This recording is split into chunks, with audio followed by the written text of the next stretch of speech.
दोस्तों, दिनाक्षी short hand में आपका स्वागत है। अगर आप चैनल पर नए हैं तो चैनल को सब्सक्राइब करें और बेल आइकन जरूर दबाएं। इस डिक्टेशन की एडवांस आउटलाइंस और वाक्यांश आप हमारे पेड बैच से प्राप्त कर सकते हैं। हमारे पेड बैच में आपको प्रतिदिन सभी डिक्टेशंस की एडवांस आउटलाइंस और वाक्यांश दिए जाते हैं और कुछ ऐसी डिक्टेशंस जो केवल पेड मेंबर्स को ही प्राप्त होती हैं। हमारे पेड बैच को ज्वाइन करने के लिए और बैच के बारे में संपूर्ण जानकारी प्राप्त करने के लिए आप डिस्क्रिप्शन बॉक्स में दिए गए मोबाइल नंबर पर व्हाट्सएप कर सकते हैं। इस डिक्टेशन की डेमो आउटलाइंस आप हमारे टेलीग्राम ग्रुप से प्राप्त कर सकते हैं। तो चलिए डिक्टेशन को स्टार्ट करते हैं। डिक्टेशन 5 सेकंड बाद स्टार्ट होगी।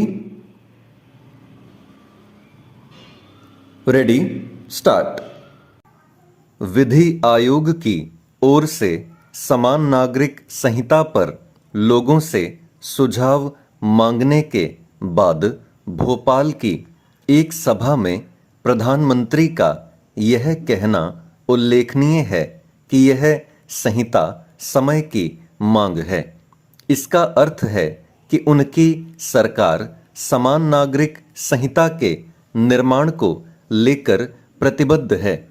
यह अच्छा हुआ कि उन्होंने इसका उल्लेख किया कि कुछ राजनीतिक दल समान नागरिक संहिता को लेकर मुसलमानों को भड़काने का काम कर रहे हैं। यह काम वास्तव में हो रहा है। अनेक राजनीतिक दल और कुछ सामाजिक धार्मिक संगठन जिस तरह समान नागरिक संहिता के खिलाफ खड़े होते दिख रहे हैं, वह शुभ संकेत नहीं। समान नागरिक संहिता के खिलाफ उठ रही आवाजें न केवल संविधान निर्माताओं के सपने के विरुद्ध है, बल्कि महिलाओं के अधिकारों की अनदेखी करने वाली भी हैं। इसके अतिरिक्त ये एक देश में दो विधान की स्थिति बनाए रखने वाली भी है। विश्व के किसी भी पंथ निरपेक्ष देश में अलग अलग निजी कानून नहीं है, लेकिन भारत में वे इसके बाद भी बने हुए हैं कि संविधान के नीति निर्देशक तत्वों में यह लिखा गया है कि राज्य देश के सभी लोगों के लिए एक समान कानून बनाएगा। क्या यह विचित्र नहीं कि हिंदुओं के निजी कानूनों को तो संविधान लागू होने के कुछ समय बाद ही संहिताबद्ध कर दिया गया, लेकिन अन्य समुदायों के निजी कानून बने रहने दिए गए। निसंदेह ऐसा वोट बैंक की सस्ती राजनीति के कारण किया गया। इसका कोई औचित्य नहीं कि 7 दशक बाद भी अलग अलग समुदाय भिन्न भिन्न निजी कानूनों के जरिए संचालित होते रहें, और वे भी तब जब उनके कारण महिलाओं के अधिकारों की उपेक्षा होती हो और वे अन्याय का शिकार बनती हों।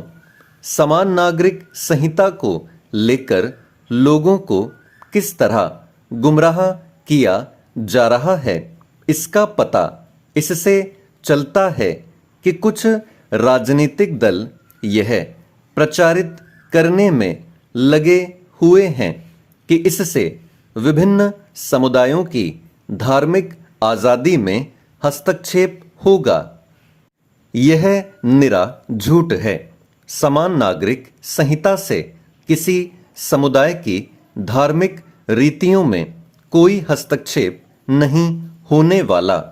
वह तो केवल सामाजिक कुरीतियों को दूर करने में सहायक होगी।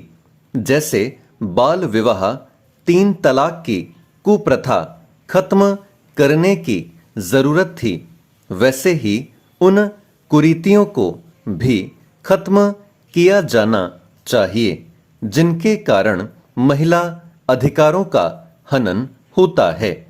वास्तव में इसी कारण कई बार विभिन्न उच्च न्यायालय और यहाँ तक कि सर्वोच्च न्यायालय भी समान नागरिक संहिता की आवश्यकता जता चुका है। समान नागरिक संहिता के खिलाफ दुष्प्रचार इसीलिए किया जा रहा है क्योंकि आम लोगों को इसका भान नहीं है कि उसमें क्या और कैसे प्रावधान होंगे।